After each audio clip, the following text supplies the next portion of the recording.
우리는 첫 번째 만남, 예수님은 어떤 분이십니까?를 나누면서 예수님의 정체에 대해서 이제 알아봤습니다. 그리고 두 번째 만남에서는 예수님께서는 어떤 일을 하셨는가에 대해서 공부했고요. 그리고 3가에서는 그럼 지금 예수님은 어떤 일을 하고 계신가에 대해서 이제 나눴었습니다. 그리고 이제 오늘은 네 번째 만남, 예수를 믿으십시오에 대해서 같이 나누도록 하겠습니다.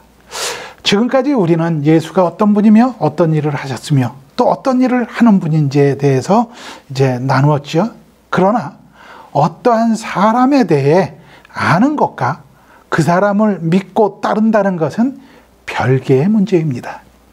예수를 믿는다는 것은 나의 생각과 감정, 의지 이런 것을 통해 전 인격적으로 예수가 나의 구원자이시며 내 삶의 주인이심을 고백하는 믿음을 얘기합니다. 나의 전인격이 예수를 주님으로 모실 때 우리는 이전과 다른 인생을 살게 됩니다. 이전의 삶의 주체는 나였습니다. 그러나 예수님을 구주로 영접한 후 내 삶의 주체, 다시 말해서 나의 가치관, 감정, 의지는 이제 예수 그리스도께 초점이 맞추어지는 것이지요. 그러므로 예수를 믿고 영접했다 하면서도 삶에 변화가 없습니까? 그렇다면 나는 지식적으로만 예수님을 알고 있는 것입니다. 이제 네 번째, 도입부 질문입니다. 도입부 질문은 이렇게 질문하고 있습니다. 예수님의 능력과 권세를 실감하려면 어떻게 해야 되겠습니까? 라고 질문하고 있습니다. 여기에서 우리가 좀 참고로 성경 기절을 2개를 같이 이제 나눠볼 텐데, 에베소서 2장 8절로 9절은 이렇게 선포하고 있습니다. 너희는 그 은혜에 의하여 믿음으로 말미암아 구원을 받았으니 이것은 너희에게서 난 것이 아니요 하나님의 선물이라. 행위에서 난 것이 아니니 이는 누구든지 자랑치 못하게 함이라 라고 얘기하고 있습니다.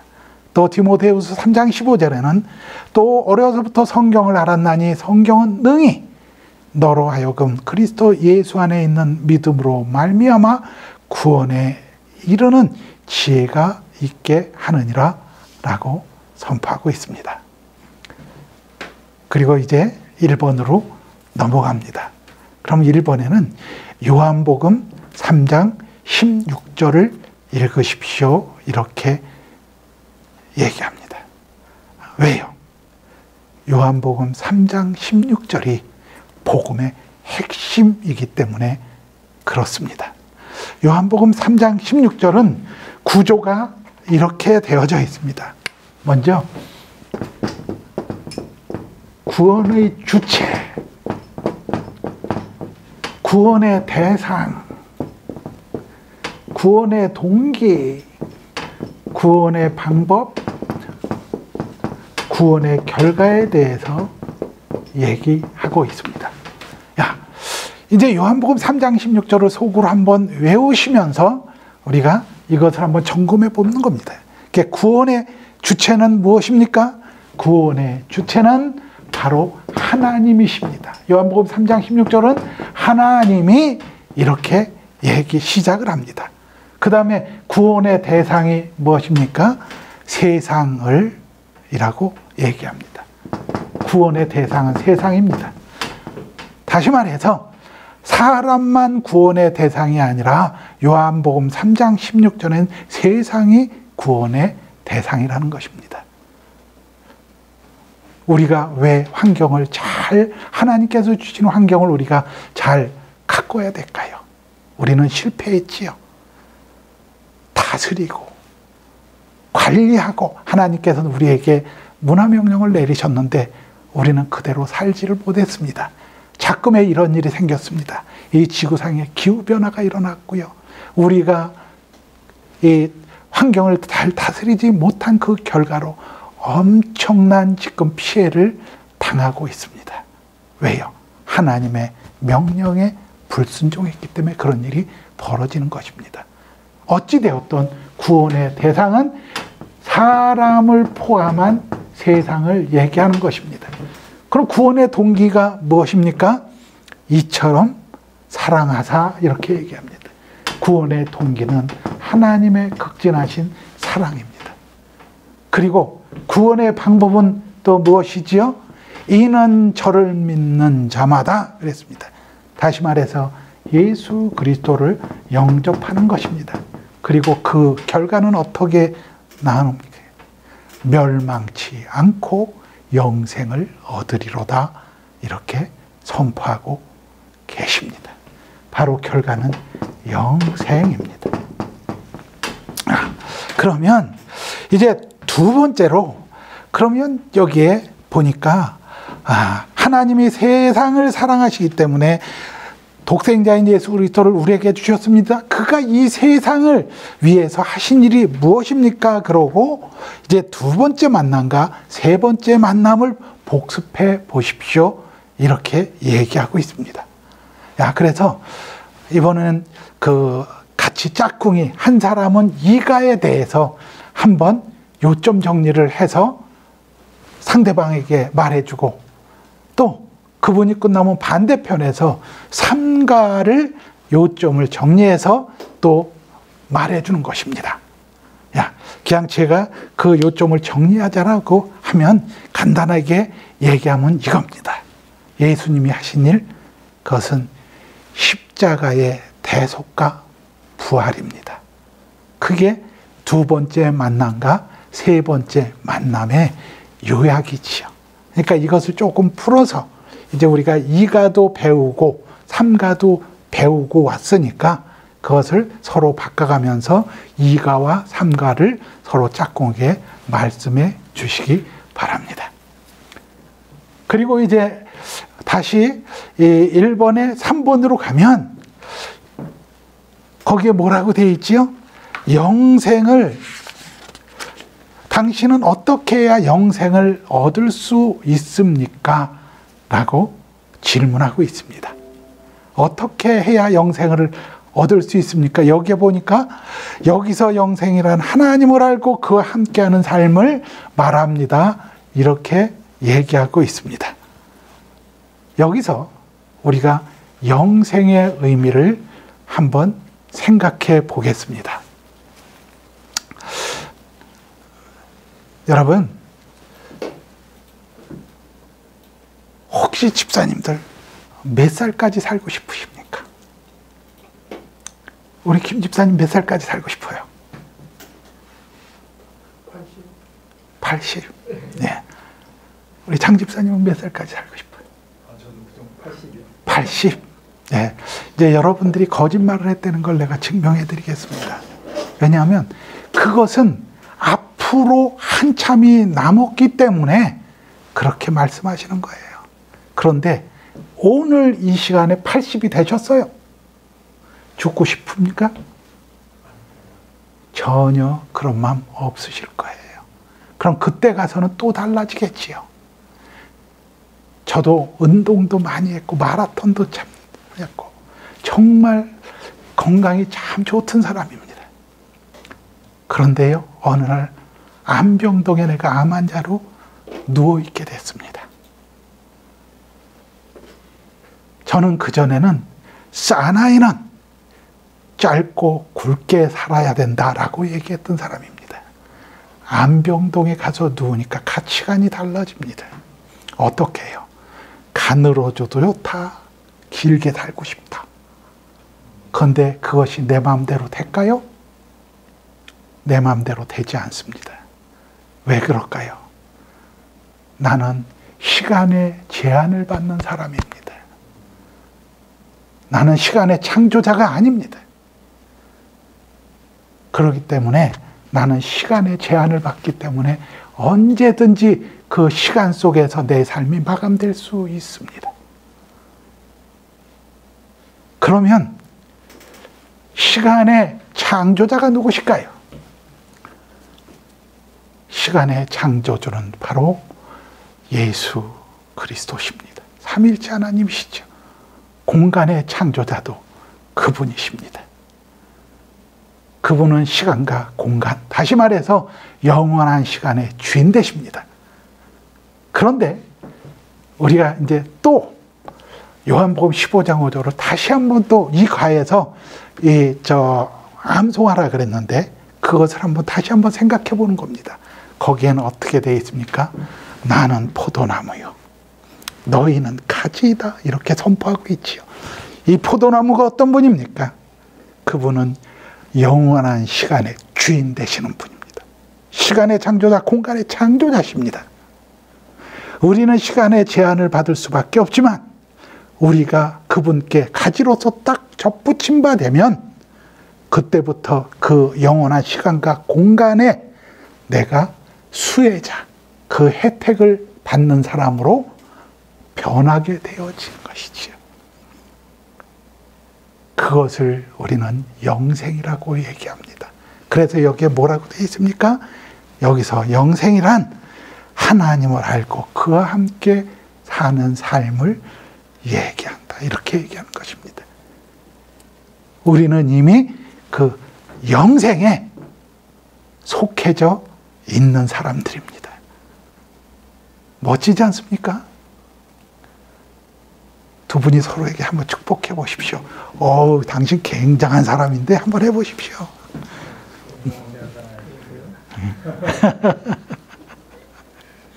예수를 믿는다는 것이, 예수 그리스도를 영접한다는 것이 바로 그런 것입니다. 이제 이번에 보니까 예수를 믿는다는 것은 구체적으로 어떤 행동을 의미 혹은 포함합니까? 이렇게 얘기하고 있습니다. 무엇이지요? 로마서에 보니까 이렇게 되어 있지만, 내가 만일 내 입으로 예수를 주라 시인하여 또 하나님께서 그를 죽은 자 가운데서 살리신 것을 내 마음에 믿으면 구원을 얻으리라. 사람이 마음으로 믿어 의에 이르고 입으로 시인하여 구원에 이르느니라 라고 말씀하고 있습니다. 다시 말해서 예수 그리스도를 내가 인격적으로 받아들인다는, 영접한다는 고백이 없으면 마음으로 믿는 것으로 구원이 성립되지 않는다는 얘기입니다. 반드시 입으로 시인해야 됩니다. 그래서 우리가 목사님들한테 이제 초신자들이 세례를 받을 때도 목사님들이 세례문답을 하시죠. 정말로 죄인임을 인정하십니까? 예수님을 그대로 인격적으로 믿습니까? 영접하십니까? 그렇게 고백을 시키는 이유가 바로 그렇습니다. 세상에 안 믿는 사람들도 이렇게 얘기합니다. 그래요, 나도 예수 믿어요. 뭐를 믿는 거지요? 그거하고 다른 것이지요. 여기서 우리가 하나 생각해 볼 것은 이렇습니다. 그 고백이란 얘기인데요. 우리 집사님들 혹시 집에서 이 사랑하는 우리 아내들에게 사랑합니다 고백합니까? 김 집사님 고백하십니까? 했었습니다. 네? 했었습니까? 앞으로 이걸 바꿔 가십시오. 왜냐하면 고백이 없는 사랑은 사랑이 아니라 본능입니다. 고백되지 않는 사랑은 사랑이 아닙니다. 우리가 착각하면 안 됩니다. 그것은 짐승들, 금수도 자기 암컷, 수컷 새끼를 위해서 목숨을 던지는 겁니다. 그것은 본능이지 사랑이 아닙니다. 사랑은 고백되어지는 것입니다. 아내에게 사랑한다라고 고백하십시오. 남편에게 사랑한다고 고백하십시오. 자녀들에게 사랑한다라고 고백하십시오.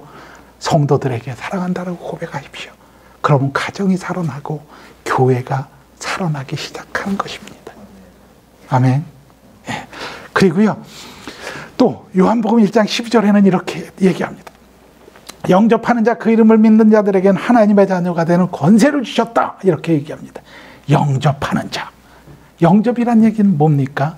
믿는다는 것은 다시 말해서 영접했다는 얘기입니다. 영접했다는 것은 모셔드렸다는 얘기입니다. 바로 예수 그리스도가 이제 내 안에 계시다는 얘기입니다. 이것을 가지고 우리 집사님들에게 또 질문 하나 해보겠습니다. 왕년에 술들 잡숴보셨습니까? 잡숴보셨지요? 술을 잡수니까 어떻게 됩니까? 네. 취하지요. 얼굴이 벌겋게 되고 말을 함부로 하고 뭐 이게 행동이 달라집니다. 자기는 아주 똑바로 하고 있다 그러는데 아니죠. 흐트러져 있지요. 왜 그렇습니까? 술을 먹으면 술 속에 알코올이라는 것이 있는데 그 알코올이 우리의 몸 속에 들어가면 살아서 역사합니다.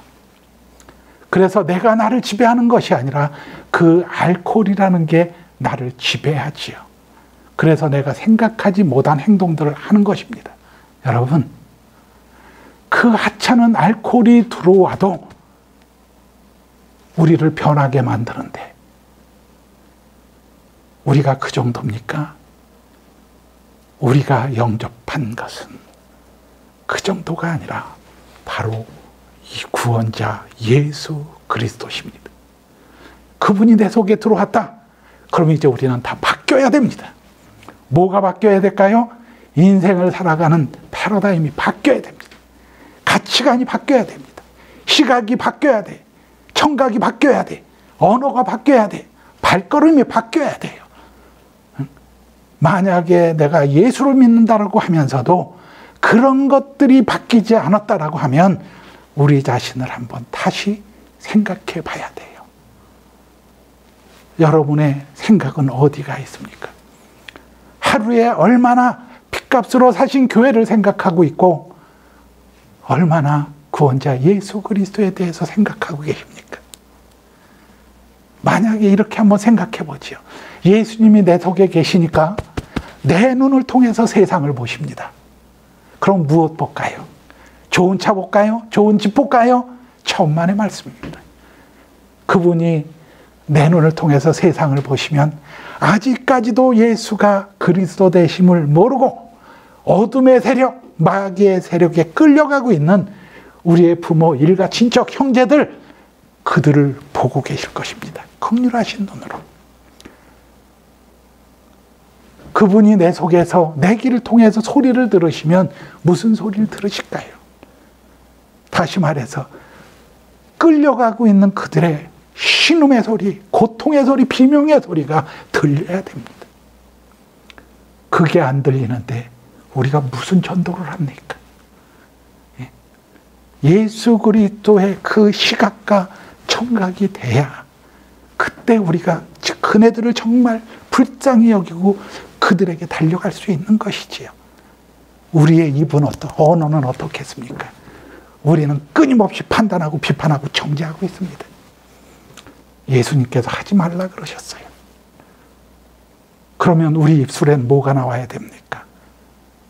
그럼에도 불구하고 격려하고 위로하고 치료하고 회복시키고 사랑의 언어, 복음의 언어가 우리 입에서 끊임없이 나와야 됩니다. 입만 열면 정치 얘기 나오는 게 아니라 입만 열면 예수 그리스도가 나와야 됩니다. 그것이 바로 예수 그리스도를 영접했다는 겁니다. 내 속에 성령이 계시다는 얘기입니다. 한번 점검해 봐야 됩니다. 이제 우리가 서로 나눠볼 거는 이렇습니다. 그러면 나는 그 예수 그리스도를 언제 어떻게 믿고 영접하게 됐는가? 이것을 이제 서로 짝꿍들이 서로가 한번 나눠보는 것입니다. 우리는 예수님을 만난 것이 각자 모양이 다 다릅니다. 시기도 다릅니다. 그래서 서로 또 나눠보는 것이지요. 예수 그리스도가 없는 사람들 세 가지 특징이 있습니다. 이게 성경에 에베소서 2장 1절로 3절까지 있는데 거기는 이렇게 돼 있습니다. 그는 허물과 죄로 죽었던 너희를 살리셨도다. 바로 예수 그리스도가 없는 사람들은 허물과 죄로 죽은 것입니다. 두 번째는 그때 너희는 그 가운데서 행하여 이 세상 풍조를 따르고 공중 권세 잡은 자를 따랐으니 이렇습니다. 이 세상 사람들은 뭐예요? 이 세상 풍조를 따르는 것입니다. 공중 권세 잡은 자를 따르는 것입니다. 그런데 빌립보에서 뭐라고 얘기합니까? 이 세대를 따르지 말아라 이렇게 돼 있습니다. 그런데 예수님이 없는 사람들은 그것을 따르는 것이지요. 세 번째는요, 육체의 욕심을 따라 지낸다라고 되어 있습니다. 예수가 없는 사람들은 오직 육체의 욕심, 거기에 모든 포커스가 맞춰져 있는 것입니다. 문제는 예수 그리스도를 영접했던 우리조차 거기에 포커스를 맞추는데 문제가 있는 것이지요. 이제 그러면 조금 아까 제가 말씀드린 것처럼 언제 어떻게 예수 그리스도를 믿고 영접하게 됐나 하는 것을 서로 이제 나눠보시는 겁니다. 3번입니다. 예수를 믿으면 개인에게 어떤 변화가 일어납니까? 요한복음 5장 24절입니다. 거기에 보니까 어떻게 이제 변화가 일어납니까? 현 상태는 뭐예요? 영생을 얻었습니다. 또 두 번째, 미래 약속은 뭡니까? 심판에 이르지 아니한다라고 되어 있습니다. 그리고 3번은 과거의 변화는 사망에서 생명으로 옮겨졌다, 이렇게 얘기하고 있습니다. 참고로 고린도후서 5장 17절 너무나 잘 아는 말씀이죠. 거기는 이렇게 얘기하고 있습니다. 보라, 이전 것은 지났으니 너희는 새로운 피조물이라, 이렇게 선포하고 있습니다. 여러분, 우리는요 이제 예수 그리스도의 그 십자가와 더불어 장사 지낸 바 되어졌습니다. 그리고 예수 그리스도가 부활하실 때 우리도 다시 재창조된 그런 존재들입니다. 그래서 이전 것은 지났으니 너희는 새로운 피조물이다, 이렇게 얘기하는 것입니다. 이전에 때가 묻었는데 조금 그 때를 닦았다는 거 아닙니다. 조금 고장내는데 그거 고쳤다는 얘기가 아닙니다. 완전히 죽었고 우리는 예수를 갖다 믿고 영접했다는 건 다시 새로운 재창조물로 다시 태어났다는 얘기죠. 그러니까 다시 말해서 원래 형상으로 회복되어졌다는 얘기입니다. 이제 3번에 그러면 영생을 얻었고 심판에 이르지 않고 사망에서 생명으로 옮기는 축복을 갖다 우리는 받았는데, 성경 말씀에 보니까 정말로 그러면 나는 예수를 믿고 무엇이 어떻게 변화되었는가 하는 것을 여기선 또 짝꿍하고 서로 나누어 보는 겁니다. 그러니까 나는 정말 예수 믿고 이런 것들이 변했어. 그럼 무엇이 변할까요? 먼저 가치관의 변화, 언어의 변화, 습관의 변화, 관계의 변화, 우리 인생을 살아가는 비전의 변화, 이런 것들에 대해서 나눠보시고, 거기다가 그럼 내가 그리스도인으로 어떻게 앞으로 살아갈 것인가 하는 부분도 한번 나눠보시는 것이지요. 여기서 그리스도인으로 어떻게 살 것인가, 이거에 대해서는 조금 우리가 이렇게 조금 무거울 수도 있겠지만 성경 말씀에 보면 이렇게 되어 있습니다. 요한 1서 3장 16절에 보니까 그가 우리를 위하여 목숨을 버리셨으니 우리가 이로써 사랑을 알고 우리도 형제들을 위하여 목숨을 버리는 것이 마땅하니라, 이렇게 되어 있어요. 조금 무겁지요? 그런데 우리가 예수 그리스도를 믿고 영접한 사람들은 그런 삶을 살아내려 노력해야 됩니다. 또요, 고린도후서 5장 15절에는 이렇게 되어 있습니다. 그가 모든 사람을 대신하여 죽으심은 살아있는 자들로 하여금 다시는 그들 자신을 위하여 살지 않고 오직 그들을 대신하여 죽었다가 다시 살아나시는 이를 위하여서 살게 하려 함이라. 너무 무거워지지요. 그럼에도 불구하고 예수 그리스도를 영접한 사람들에게는 그런 능력이 있다는 것입니다. 우리는 그것을 외면하지요. 힘들다라고 하지요.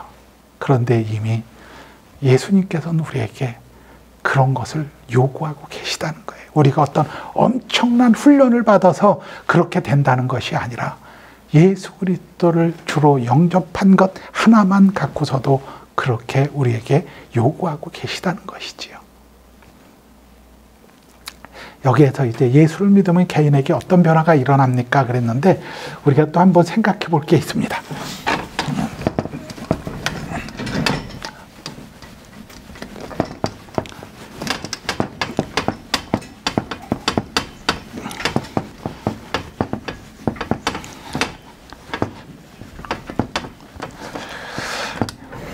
자, 우리가 믿음으로 구원받았다 하는 게 무슨 얘기죠? 칭의라고 얘기합니다. 우리가 예수 그리스도를 믿으면 하나님의 법정에서 의롭다 칭함을 받는다는 얘기입니다. 다시 말해서 이제 신분이 변화가 되었다는 거예요. 죄인에서 의인으로 회복되어졌다는 거예요. 그렇지만 하나 분명히 우리가 알아야 될 것은 우리는 끊임없이 죄를 짓고 있기 때문에 그럼에도 불구하고 하나님 앞에서 그 지은 죄에 대해서 통렬히 회개하고 우리의 온 삶을 통해서 이제 그 회개에 합당한 열매를 맺어가야 되겠지만 그럼에도 불구하고 우리의 신분은 죄인에서 의인으로 회복되어졌다는 얘기입니다. 이것을 칭의라고 얘기합니다. 이것은 신분의 변화를 얘기를 합니다. 두 번째는 성화라고 얘기합니다. 성화는 뭐지요? 성화는 영적 수준의 변화, 영적 수준의 변화.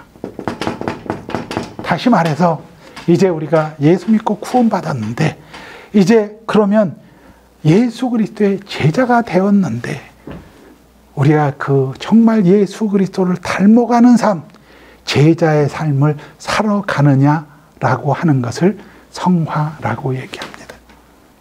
그리고 또 하나가 있는데 뭐냐면 영화라고 있어요. 영화. 영화는 뭐냐면 존재의 변화를 얘기를 합니다. 우리는 이미 영화하고 연결되어 있습니다. 그런데 이것은 연결은 되어 있지만 우리가 이 땅의 삶을 마감하고 육신의 장막을 건너서 하나님의 나라에 입성할 때 그때 이제 완전한 사람으로 하나님 나라에 입성할 그런 자격을 갖춘 완전한 사람으로 존재의 변화가 된다. 하나님과 영생복락을 누리는. 그래서 그것을 우리가 영화라고 이렇게 세 단계를 나눌 수가 영적 정체성의 변화라고 얘기를 하지요.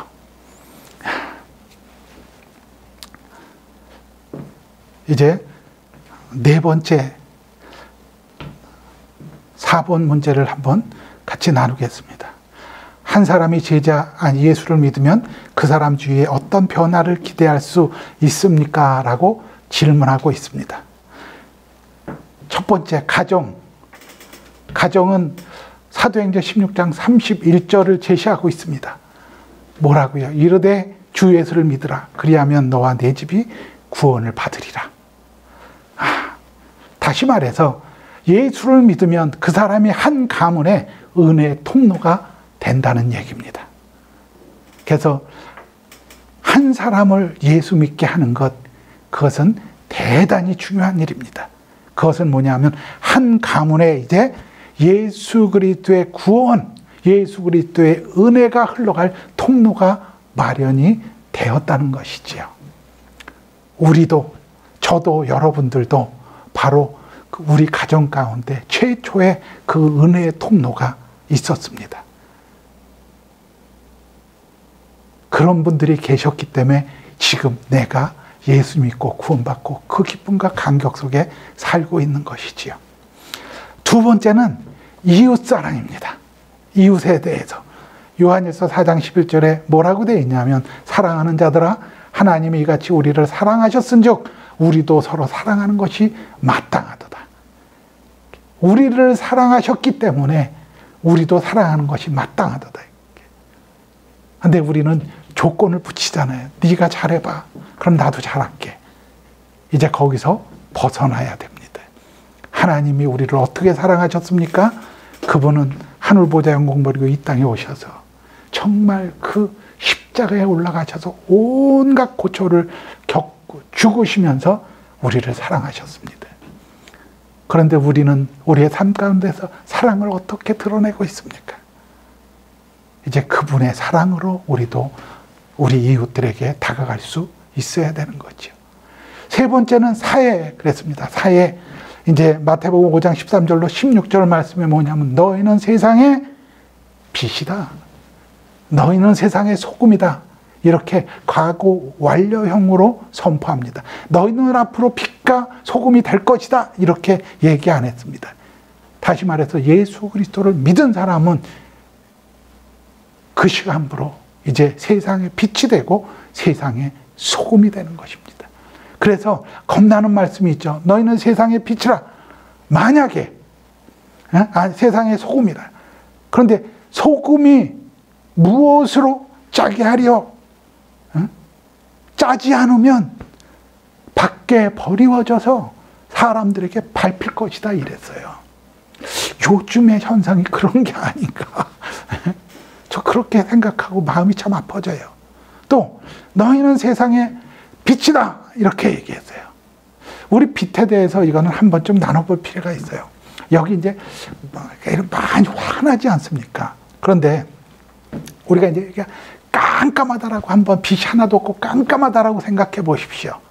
그리고 우리에게 시퍼런 칼을 하나씩 전부 다 들려줬습니다. 왜? 어둠을 한번 물리쳐봐라. 우리가 이제 그 깜깜한 데서 시퍼런 칼을 휘두르기 시작합니다. 어둠만 물러가라 하고. 어떻게 될까요? 이 안은 아마 피투성이가 될 겁니다. 그렇지 않겠습니까? 그런데 우리에게, 우리 그리스도인들에게 정말 바보처럼 쪼다처럼 촛불 한 자로 들려주는 겁니다. 다시 말해서 우리의 삶 가운데 우리가 촛불 한 자로 들은 겁니다. 우리 아마 한국교회가 요즘에 어디 통계해 보니까 한 600만에서 700만 정도가 그리스도인이래요. 예? 그러니까 한 10년 전에 뭐 1200만 명 이랬는데 다 얼로 가버렸어요. 그리고 지금 600만에서 700만이래요. 그런데 저는 아직도 희망이 있다라고 생각합니다. 정말로 600만, 700만 명이 자기의 있는 자리에서 촛불 한 자로 든다라고 생각하면 이렇습니다. 아, 내가 촛불 한 자를 들었습니다. 나는 어둠을 물리친 적 없습니다. 소리친 적 없습니다. 물러가라고 한 적 없지요. 바보처럼 그냥 촛불 한 자로 든 겁니다. 그런데 그 촛불 한 자루가 주변에 어둠이 그 불 때문에 견디지 못하고 스스로가 물러가 버립니다. 내가 물리치는 것이 아닙니다. 우리 여기 계신 분들이 전부 다 이 안에서 촛불 한 자루 들었다고 생각해 봅시다. 우리는 물리친 적 없지만 어둠은 빛이 들어오면 견디지 못하고 물러가는 것이지요.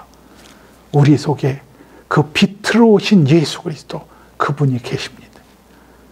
우리가 우리의 삶의 현장에서 정말 그 촛불 한 자로 듣는다고 하면 세상은 달라질 것입니다. 투쟁하는 것 아닙니다. 우리가 물리치는 것 아닙니다. 그리스도인은 자기 있는 자리에서 자기를 촛불처럼 태우는 것입니다. 그러면 어둠은 견디지 못하고 물러가게 되어 있습니다. 이번 문제에서는 이렇게 되어 있죠. 한 사람이 예수를 믿으면 그 사람 주위에 어떤 변화가 기대할 수 있나 이렇게 질문했지 않습니까? 3번은 뭐라 그랬죠? 예수를 믿으면 개인에게 어떤 변화가 일어나느냐, 내가 어떻게 변했느냐를 얘기를 하는 것이고, 4번 문제는 뭐냐면 내가 예수를 믿으면 주변에 어떤 변화가 일어나느냐 하는 것입니다. 여러분 개인도 예수 믿고 변화하겠지만 이제 정말 나를 통해서 내 주변에 어떤 변화가 일어났습니까? 우리 주변에 어떤 변화, 우리 가정 가운데 어떤 변화가 일어났습니까? 내 직장 가운데 어떤 변화가 일어났습니까? 내 주변에 어떤 변화가 일어났습니까? 한번 그것을 나눠볼 것입니다.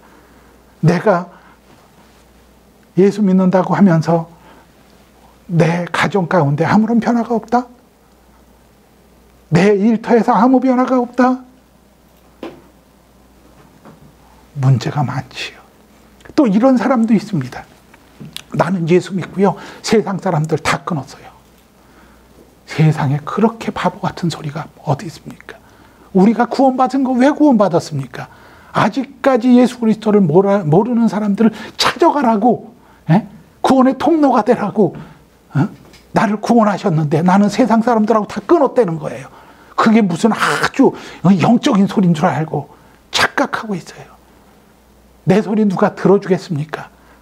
내 삶을 살아오면서 나를 가장 잘 아는 사람들, 친한 사람들, 그 사람들을 다 끊어버리고 그걸 자랑스럽게 얘기한단 말이죠.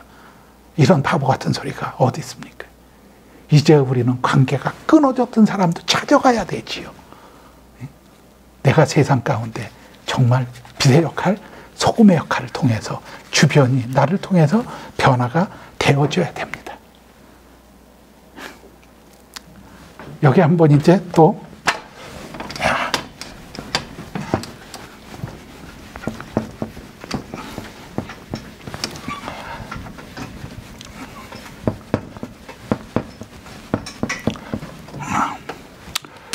하나 또 생각해보고 지나갈 게 있습니다.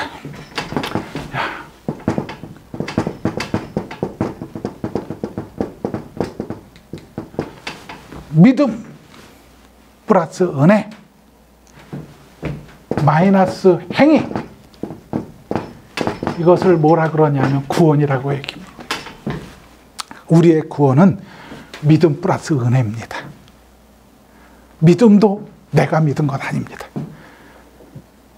그것마저도 성령님이 찾아오셔서 깨닫게 해주신 것이지 내가 한 것 아닙니다. 그래서 완전히 하나님의 일방적인 나를 찾아오심으로 구원이 이루어지는 것이지요. 그래서 행위는 마이너스입니다. 빠지는 것입니다. 그런데 예수 믿고 구원받은 하나님의 백성들에게는 이제 법이 달라집니다. 어떻게 해요? 믿음 플러스 은혜, 이것을 뭐라 그러죠? 구원이라고 합니다. 여기에 플러스 행위입니다. 이렇게 공식이 바뀝니다. 그럼 이 행위가 어떤 행위냐 하는 거예요.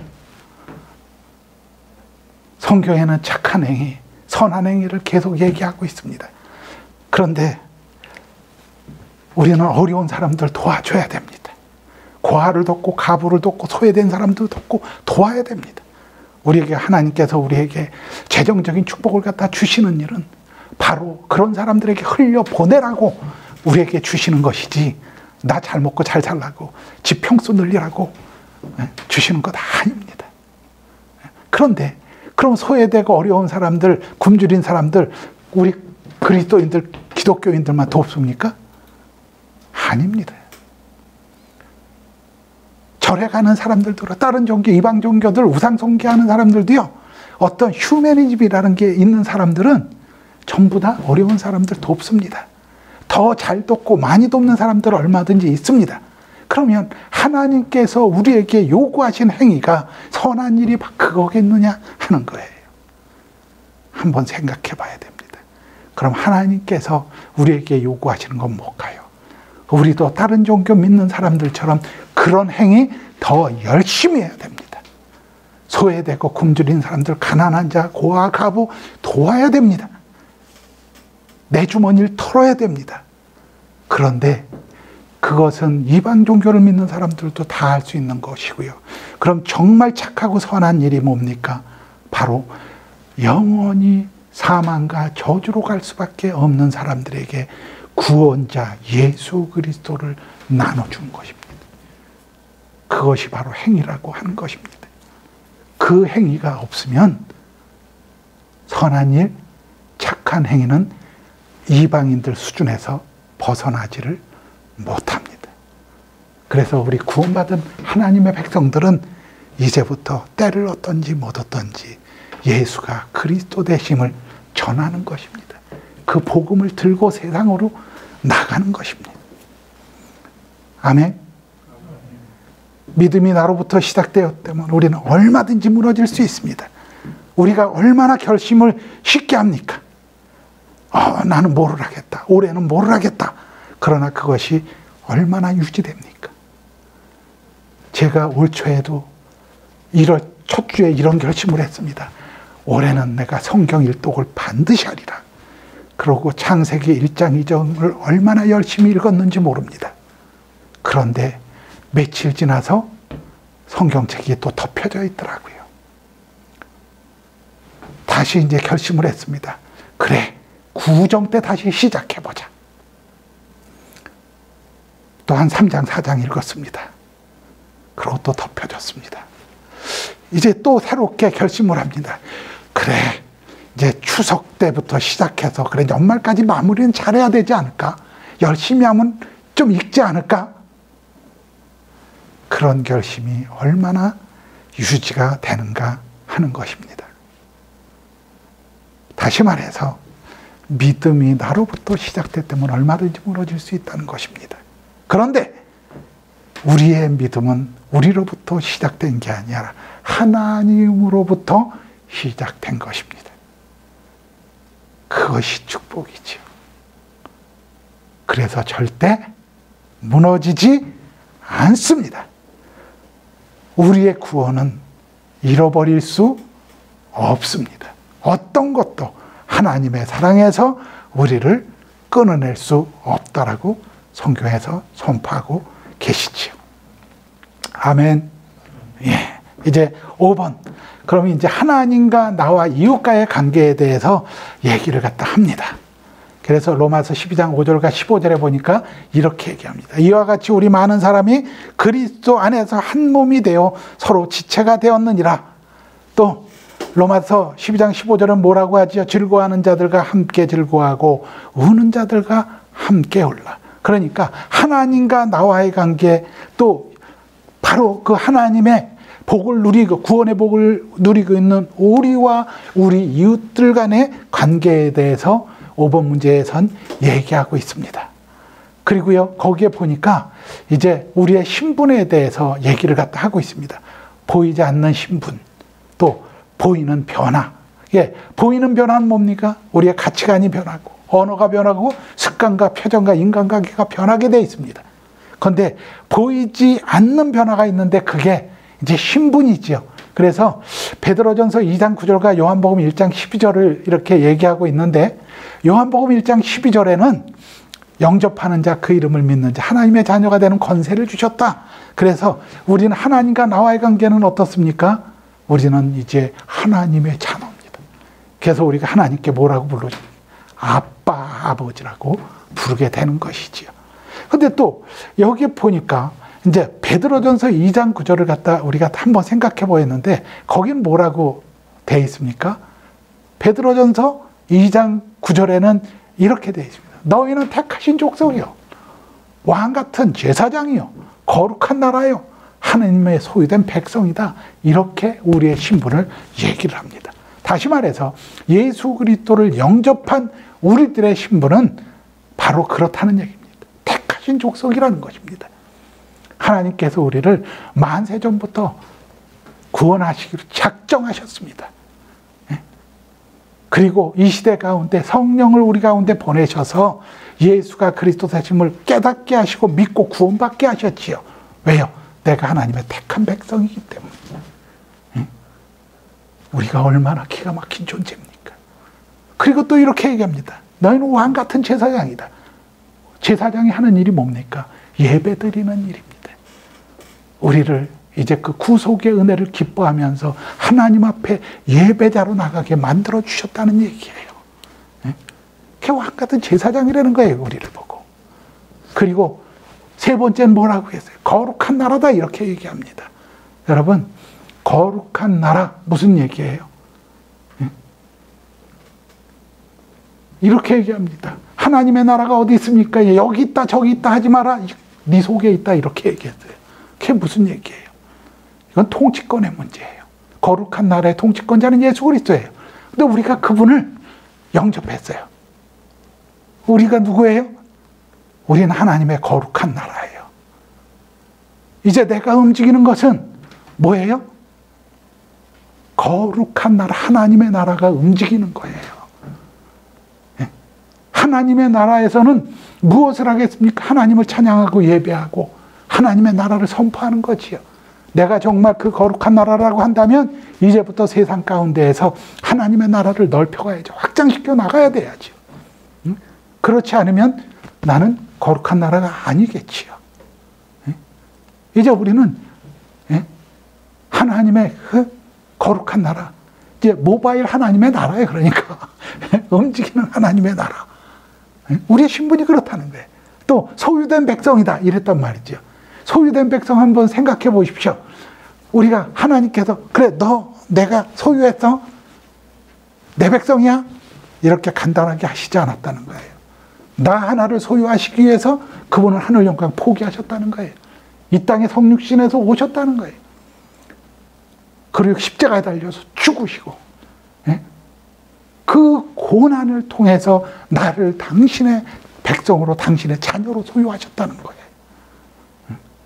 세상에 이런 일이 어디 있습니까? 그런데 후반절에 보니까 이렇게 돼 있어요.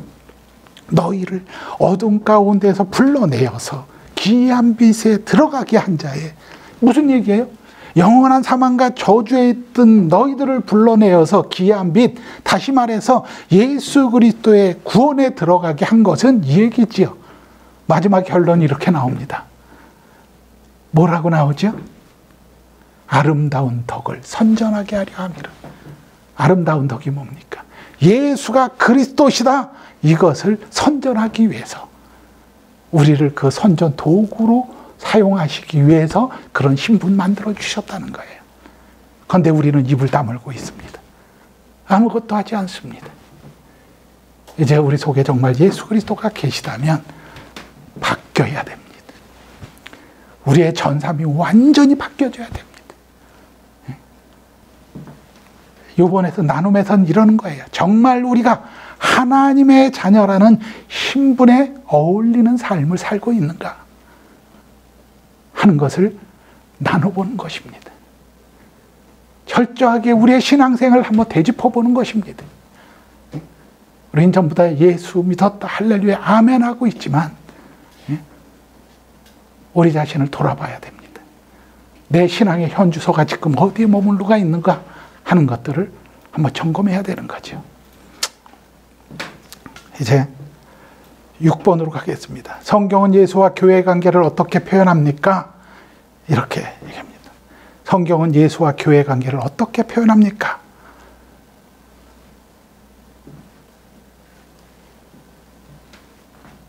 교회 머리는 누굽니까? 예수 그리스도십니다. 교회 몸은 누굽니까? 우리 그리스도인입니다. 다시 말해서 예수님과 교회의 관계, 바로 예수 그리스도와 우리의 관계를 이제 말씀하고 있는 것입니다. 여기에 이런 사도행전 20장 28절에 이렇습니다. 여러분은 자기를 위하여 또는 온 양떼를 위하여 삼가라. 성령이 그들 가운데 여러분을 감독자로 삼고 하나님이 자기 피로 사신 교회를 보살피게 하셨느니라. 이렇게 얘기하고 있어요. 우리가 그런 삶을 살고 있는가 하는 것이지요.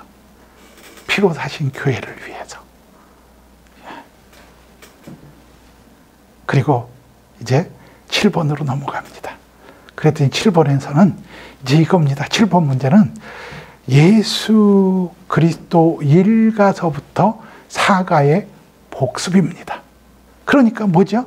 이제 일가, 그러면 믿음의 대상이신 예수 그리스도가 누구시냐 이겁니다. 예수님이 어떤 분입니까? 그분은 참 하나님이시고 그분은 참 사람이십니다. 그리고 이제 믿음의 내용입니다. 이가의 내용은 뭡니까? 십자가의 죽음을 얘기를 하고 있는 것이죠. 바로 화목제물 대신 예수 그리스도. 그리고 삼가는요, 그것도 믿음의 내용입니다. 삼가는 죽은 자 가운데에서 사망 권세 이기시고 부활하신 예수 그리스도, 그리고 지금도 살아서 우리 가운데 역사하고 계신 예수 그리스도. 그 다음에 사가는요, 믿음의 행위와 믿음의 결과에 대해서 얘기해 주고 있습니다. 그건 뭐죠? 믿음의 행위는 예수 믿고, 마음으로 믿고 입으로 시인하는 것입니다. 그리고 그분을 영접하는 것이죠. 그리고 그 결과로 죄사함 받고 영생을 얻고 하나님의 자녀가 되고 천국 시민권자가 되고.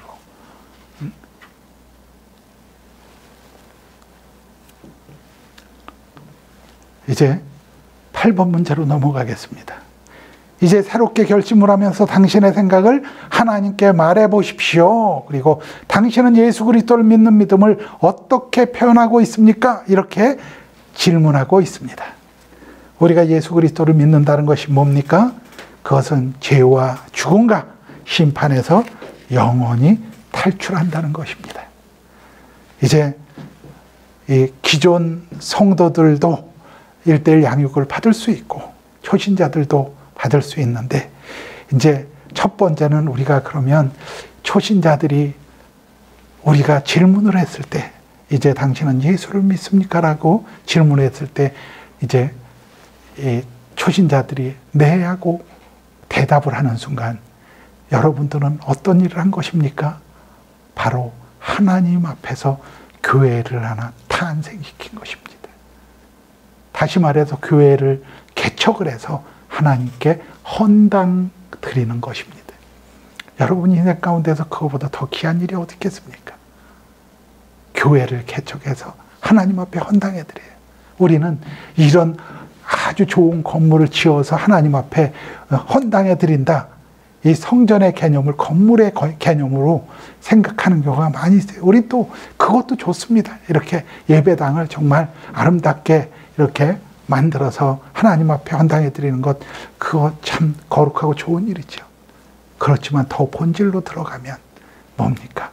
정말 한 사람이 예수를 믿고 이제 예수 그리스도를 주로 고백하고 영접하는 그 순간에 교회가 하나 탄생한 거지. 그럼 양육자들의 입장에서는 뭐예요? 교회를 하나 개척해서 하나님 앞에 헌당해 드리는 거지. 제가 1:1 제자양육은 프로그램이 아닙니다라고 얘기하는 이유가 바로 그것입니다. 이것은 어떤 사람들도 해야 되는 일이죠. 그리스도인들이면. 이제 우리는 영접 기도를 이렇게 그냥 합니다. 이거는 그냥 샘플일 뿐인데요. 예수님, 저는 죄인입니다. 그러나 예수님께서 저의 모든 죄값을 대신 담당해서 십자가에 못 박히시고 부활하신 것을 내가 믿습니다. 지금 저는 제 마음의 문을 열고 예수님을 저의 구원자여 주님으로 영접합니다. 제 안에 들어오셔서 저를 다스려 주시고 제 전 인생을 주님 뜻대로 살도록 인도하여 주시옵소서. 예수님의 이름으로 기도드립니다. 아멘. 우리가 이 부분을 좀 초신자들한테 좀 그렇게 고백을 할 수 있게끔 이렇게 도와주셔도 됩니다. 두 번째는, 그럼 이제 또 그렇게 질문하고 있죠. 이제 당신은 교회에 속하기를 원하십니까? 이렇게 또 질문하고 있습니다. 마지막 질문이죠. 왜 우리가 교회에 속해야 됩니까? 에베소서 4장 12절에는 이렇게 얘기하고 있습니다. 이는 성도를 온전케 하여 봉사일을 하게 하며 그리스도의 몸을 세우려 하심이라. 성도를 온전케 하기 위해서 우리가 교회 공동체에 속해야 된다는 얘기입니까? 다시 말해서 내가 교회 공동체를 지켜주는 게 아니라는 얘기예요. 우린 착각할 때가 있어요. 내가 교회를 지킨다라고. 그게 아니라 교회가 바로 우리 성도들을 지켜주는 것입니다. 그래서 성도를 온전케 하기 위해서 교회에 속해야 되고요. 두 번째는 봉사의 일을 우리는 끊임없이 주의 일로 인해서 봉사해야 됩니다. 그런데 여기서 착각해야 되는 거 아닌 건 뭐냐 하면 우리가 하나님 앞에 봉사하는 것 아닙니다. 우리는 세상에 대해서 봉사해야 됩니다. 하나님 앞에서는 우리는 헌신하는 것이지요. 봉사라는 건 힘 있는 사람이 힘 없는 사람을 향해서 하는 게 봉사입니다. 하나님께서 우리에게 봉사하셨습니다. 당신을 죽이시면서까지. 우리는 이제 그분께 헌신하시는 거고요. 이제 세상에 대해서는 우리가 이제 봉사하는 것입니다. 왜요? 아직까지 예수가 구원자임을 모르니까. 또 세 번째는 그리스도의 몸을 세우기 위해서라고 얘기하고 있습니다. 이제 사가의 결론을 내겠습니다. 하나님은 독생자이신 예수 그리스도를 통해 우리에게 영생을 주셨습니다. 영원한 생명은 예수 그리스도 안에 있습니다. 우리가 예수님을 믿고 영접했다면 영원한 생명을 소유하고 있는 것입니다. 더불어 예수 그리스도를 주님으로 믿고 영접할 때 누구나 성령으로 거듭나게 됩니다. 예수님은 우리를 영원한 사망과 저주에서 영원한 생명으로 옮겨놓으셨습니다. 그리고 지금도 우리를 붙잡고 계십니다. 그런 우리를 하나님의 손에서 빼앗을 자는 아무도 없습니다. 우리가 예수님을 믿고 따르는 한 구원은 하나님이 보증하시는 것입니다. 아멘. 이제 사과를 마치겠습니다.